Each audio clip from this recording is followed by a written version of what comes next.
প্রশ্নটি এখন আপনাদের সামনে পাঠ করে শোনাচ্ছি।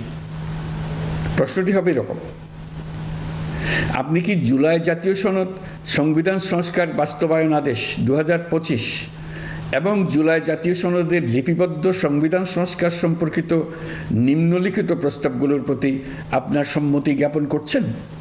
ক, নির্বাচনকালীন সময়ে তত্ত্বাবধায়ক সরকার, নির্বাচন কমিশন এবং অন্যান্য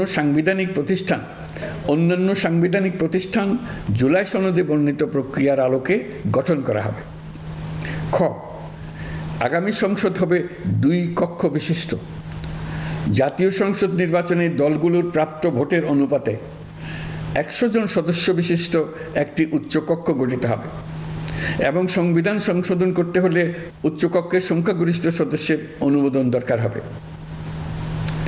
গ, সংসদে নারীর প্রতিনিধি বৃদ্ধি, বিরোধী দল থেকে ডেপুটি স্পিকার ও সংসদীয় কমিটির সভাপতি নির্বাচন, প্রধানমন্ত্রীর মেয়াদ সীমিতকরণ, রাষ্ট্রপতির ক্ষমতা বৃদ্ধি, মৌলিক অধিকার সম্প্রসারণ, বিচার বিভাগের স্বাধীনতা ও স্থানীয় সরকার সহ বিভিন্ন বিষয়ে যে 30টি প্রস্তাবে জুলাই জাতীয় সনদে রাজনৈতিক দলগুলোর ঐকমত্য হয়েছে সেগুলো বাস্তবায়নে আগামী নির্বাচনে বিজয়ী দলগুলো বাধ্য থাকবে।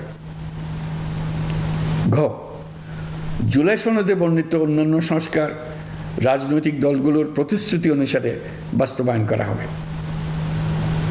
গণভোটের দিন এই 4টি বিষয়ের উপর একটি মাত্র প্রশ্নে আপনি হ্যাঁ বা না ভোট দিয়ে আপনার মতামত জানাবেন। গণভোটের সংখ্যাগরিষ্ঠ ভোট হ্যাঁ সূচক হলে আগামী সংসদ নির্বাচনে নির্বাচিত প্রতিনিধি নিয়ে একটি সংবিধান সংস্কার পরিষদ গঠিত হবে। এই প্রতিনিধিগণ একই সাথে জাতীয় সংসদের সদস্য হিসেবে দায়িত্ব পালন করবেন। পরিষদ তার প্রথম অধিবেশন শুরুর তারিখ হতে 180 কার্যদিবসের মধ্যে সংবিধান সংস্কার করবে।